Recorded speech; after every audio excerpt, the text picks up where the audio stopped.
The golden age of travel begins with you. And welcome to your Newsmax Daily for Thursday, November the 20th, 2025, a week away from Thanksgiving Day, which you know is the busiest travel holiday of the whole year. That is Transportation Secretary Sean Duffy in a newly released video encouraging Americans to behave better and be more respectful when flying this holiday season. Ask yourself, are you helping a pregnant woman put her bag in the overhead bin? Are you dressing with respect? Are you keeping control of your children? Are you saying thank you to your flight attendants and your pilots? Dressing with respect. If you're old enough, you may remember when people actually got dressed up to go on a flight. And we are not seeing more incidents on planes simply because of social media now.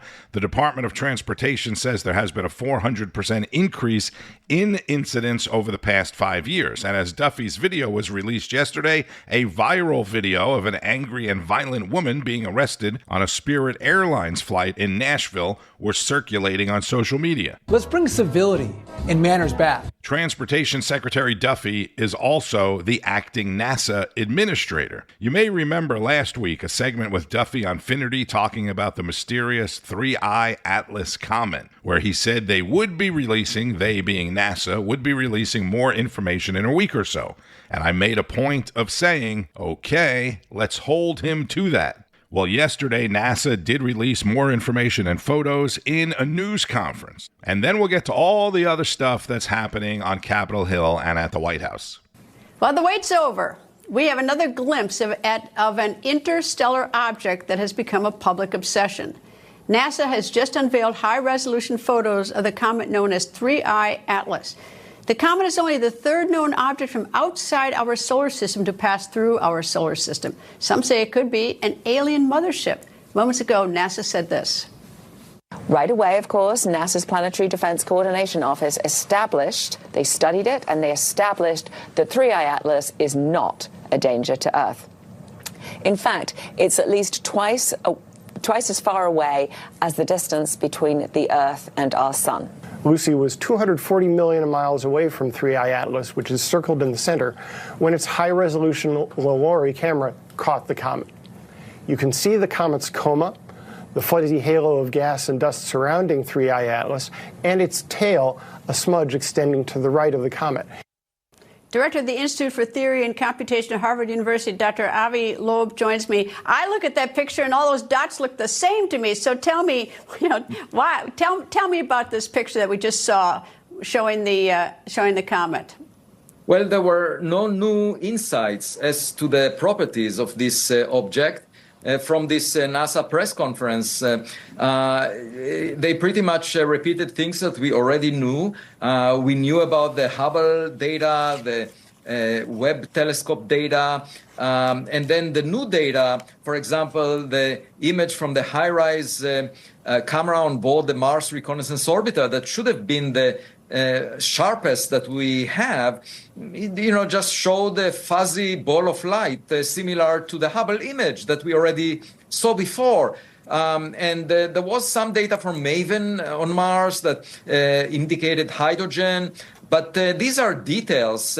Nothing in the big picture changed. And, the point is that the presenters should have emphasized what we don't understand rather than insist about what is familiar. And, as I say, the foundation of science is the humility to learn something new rather than the arrogance of expertise. That's what the public resonates with.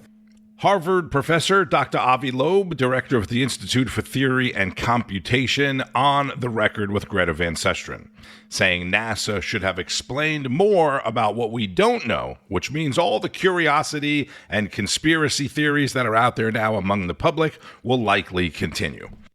Okay, President Trump announced on Truth Social last night that he did sign the Epstein Files Transparency Act, while again calling out the Democrats. And the Republican-led House failed to censure Democratic Rep. Stacey Plaskett from the House Intelligence Committee over her text messages with Epstein during a committee hearing on Michael Cohen. This is big, And it's ridiculous. 3 Republicans, Lance Gooden of Texas, Don Bacon of Nebraska, and David Joyce of Ohio, voted no, not to censure Plaskett. And 3 other Republicans voted present, essentially saying, yeah, it's okay to be in bed, figuratively speaking, with a convicted pedophile. And because the Republicans did not do their job, the Democrats then withdrew their move to censure Republican Corey Mills, who's been accused of stalking and threatening his ex-girlfriend in this long, ongoing drama. It's like they're all working in cahoots to protect each other, even though they're enemies on the outside. With the exception of South Carolina Republican Nancy Mace, who you heard on the Newsmax Daily yesterday say she has no friends. She had even moved to censure Corey Mills. More from Carl Higbie. Why is Congress so incapable of doing anything right? Why does it seem that there is some caveat, some judge, always some clause that blocks something from something good all the time? This is the disconnect between we the people and the political ruling class. This is why this is such an infuriating issue. We, the people, we are watching a specific group of people get away with more, in this case, morally repugnant things. And this happens all the time with a ton of different issues. And we're just tired of it. We want everybody to be held to the same account. We had a chance to do a good, clean thing. And we thought it was expose a bunch of people abusing kids. Indict them, which better happen, by the way, and then move on. But no, we can't even do that. I mean, why can't D.C. do anything simple? Washington, D.C. has put in all these caveats and all these legalese. They do this with everything. That's why bills are like 7,000 pages that nobody reads. There's all this random stuff to always give the swamp a couple bucks on the side to wiggle out of absolutely everything.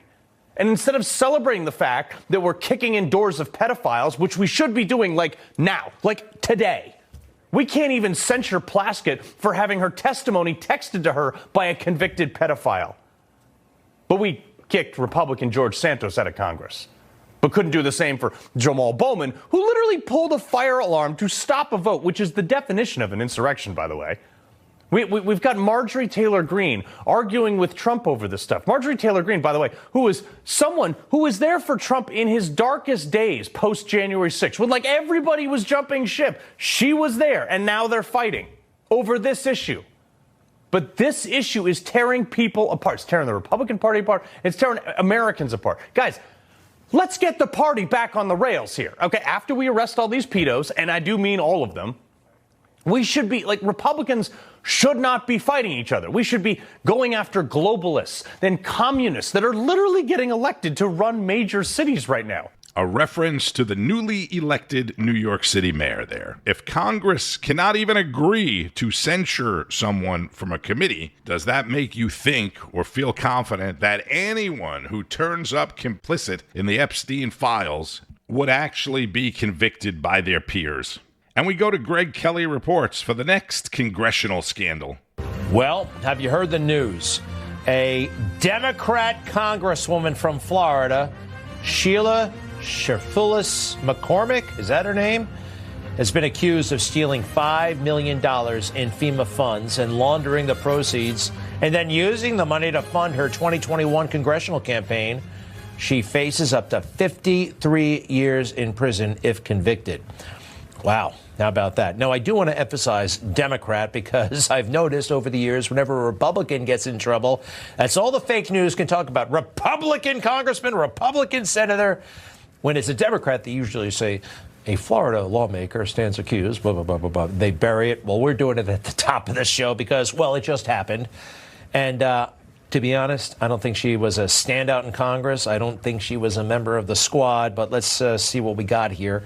And it's kind of sad. You see that picture of her all happy in Congress, and if she stole her way in, that's very bad. Again, just an allegation at this point. Let's see here. Cherfilus-McCormick, 46, and her brother Edwin who was 51, both of Miramar, Florida, worked through their family health care company on a FEMA-funded COVID-19 vaccination staffing contract in 2021.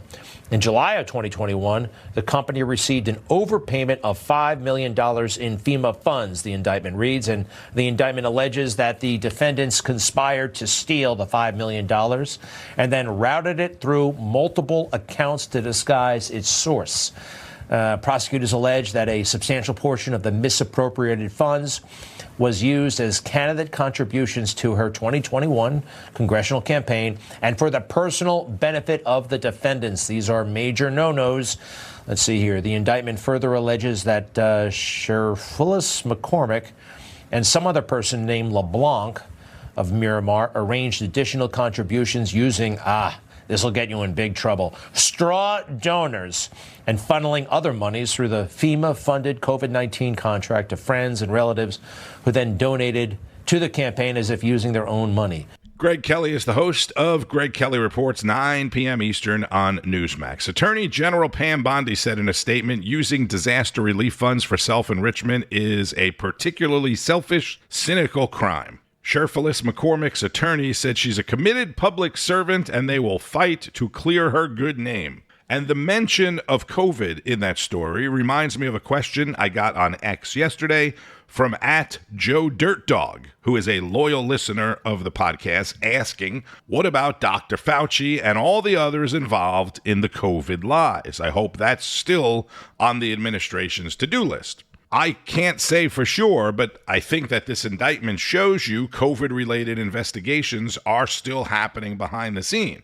And as I'm recording this, @JoeDirtDog messaged me about the NASA images of the 3I Atlas comet, saying his old phone could take better photos than the ones NASA released yesterday. So like I said, yesterday's information from NASA and those photos likely will not quell any curiosity of the public, right? All right, let's go to Rob Schmidt tonight for a segment about cover-ups and the media with former news anchor and senior advisor for the U.S. Agency for Global Media, Kari Lake. Kari Lake with us tonight. Good to have you on.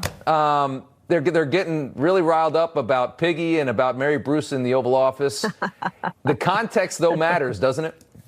It sure does. I mean, President Trump is like the guy at home yelling at his TV set when he hears these ridiculous reporters. They're not even reporters. They're propagandists. They're lie spreaders. There's not enough disdain that you can muster up for the members of the fake news that have lied to us nonstop for years, dividing our country, trying to tear down this president.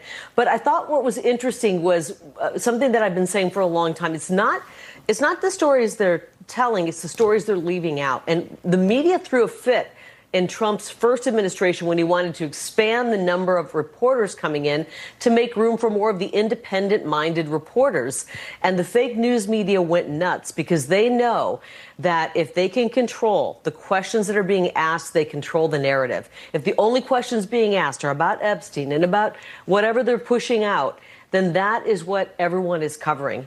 Now we have an opportunity with President Trump and the second administration bringing all these new reporters in who are actually asking questions that the American people want asked. And we're getting a much wider variety of stories. I agree with President Trump what he said. I didn't find it harsh enough.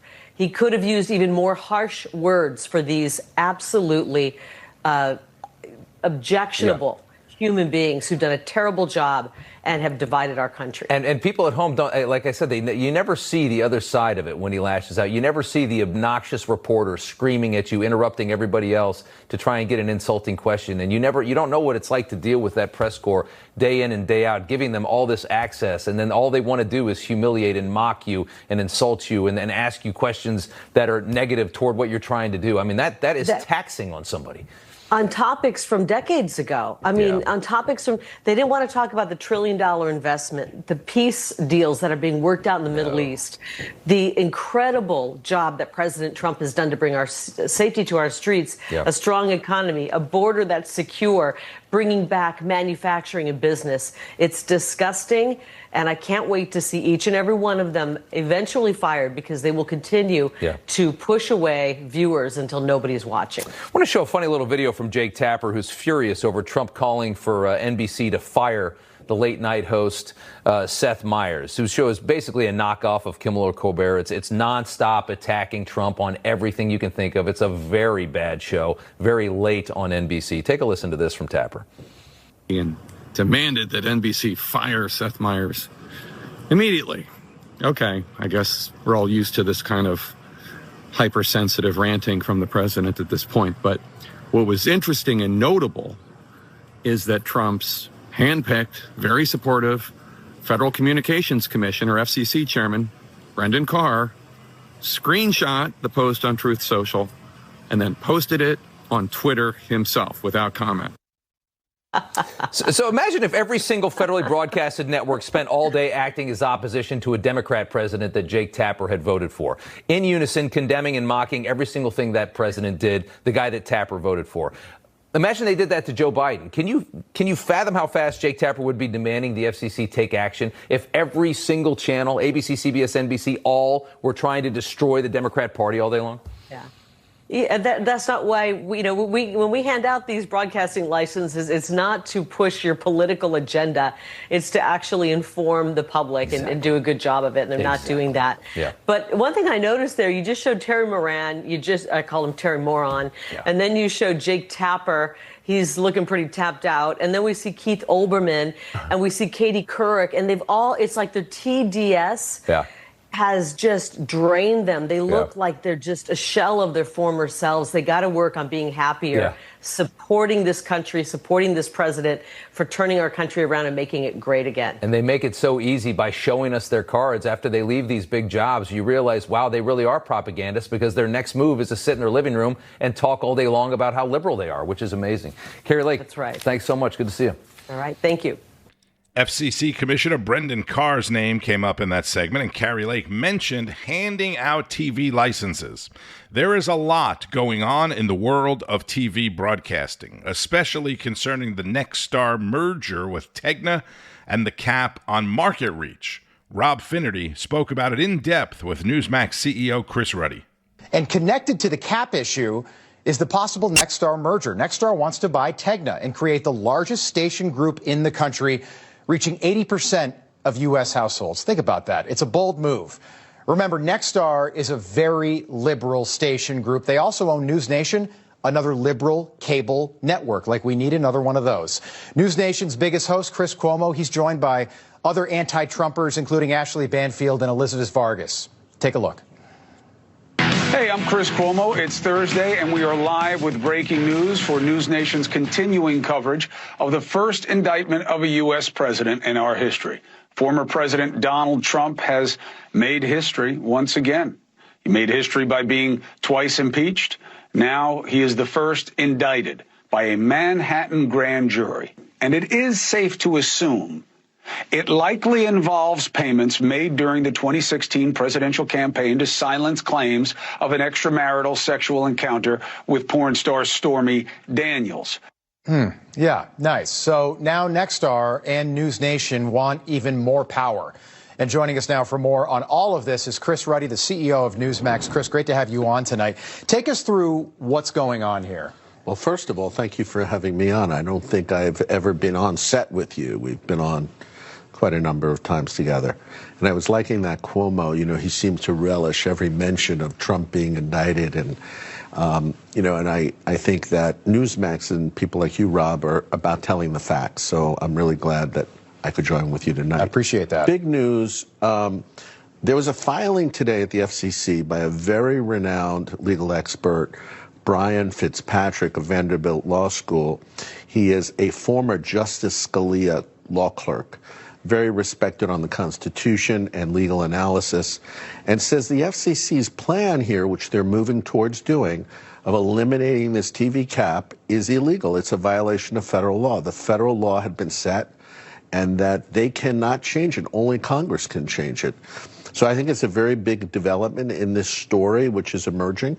A Scalia law clerk. Here's the exact quote. Indeed, it is hard to see how the commission could raise Congress's 39% cap without running afoul of Congress's 2004 provision requiring any entity to divest when they exceed 39%. The commission cannot waive these statutory commands. Agencies are subordinate to Congress, not the other way around. If the commission doesn't like what Congress did in 2004, it should ask Congress to change it, not try and evade it. Has President Trump weighed in on this? Well, I have not heard the president ever say anything about lifting the 39% cap. In fact, I've never heard him say that he wants TV networks to have more power and more control. Right. He's made it very clear that he would like the media to be held accountable.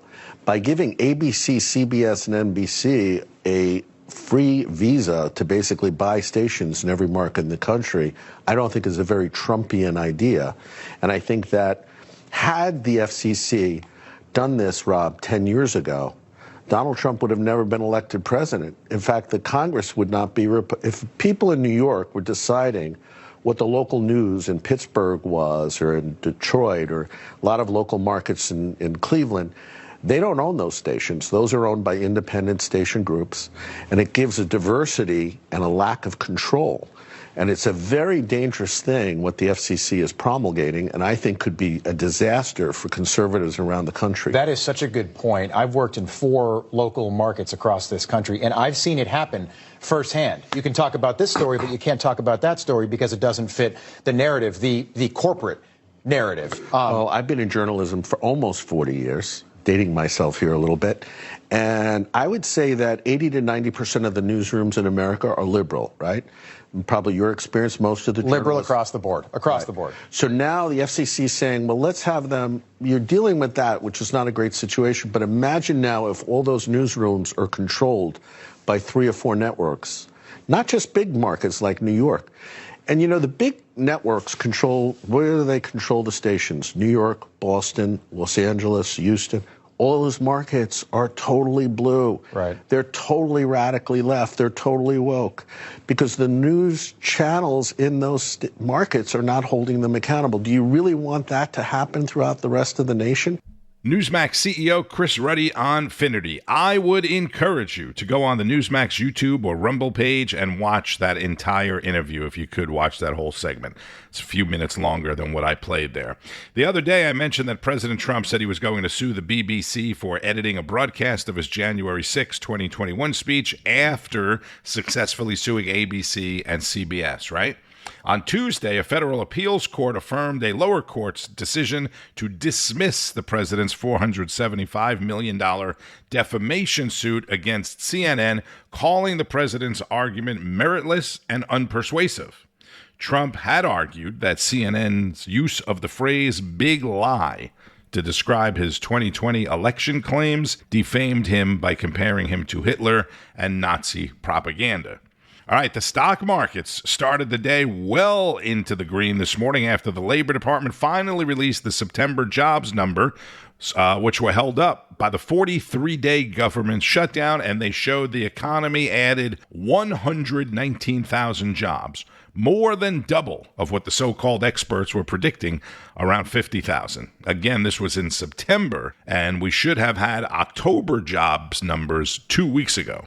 The so-called experts were also wrong again on NVIDIA, which once again beat expectations with $57 billion in revenue for its third quarter, a 62% increase from last year. NVIDIA shares are higher this morning. They make chips, right? NVIDIA is a chip maker for AI. $57 billion in 3 months. I mean, you have to really think about that. And Walmart posted solid earnings this morning and increased its sales and earnings guidance. Great news from the nation's biggest retailer and one of the nation's biggest, if not the biggest, employers. I'm sure Press Secretary Caroline Leavitt will be talking about the job numbers as well as everything that happened and didn't happen in the House and the president's 28-point plan for ending the Ukraine-Russia war introduced last night. That should all be happening at this afternoon's press briefing. After that, President Trump will be meeting with some of the recently released hostages and their families. That is closed to the press, but should be awesome, and I would imagine pretty emotional. Keep up with all of today's news on Newsmax, N2, and at Newsmax.com. The news starts each and every morning with Wake Up America Early Edition with Alex Kramer, followed by Wake Up America, National Report, Newsline at noon, all the way through Carl Higbie's Frontline at 6, Rob Schmidt tonight, Finnerty, Greg Kelly, The Right Squad, and much, much more. I'm Tony Marino. Thank you, as always, for checking out the Newsmax Daily Podcast. Please share it with friends, family, and strangers. Today, by the way, is the Great American Smokeout. If you smoke, at least try and skip today. Enjoy the rest of the day without smoking, and keep on fighting the good fight. News breaks every minute, every day. You need the app, the Newsmax app. Find it free on your smartphone store. Then watch us anytime, anywhere. Information. Truth is freedom. Is Newsmax. It's real news for real people.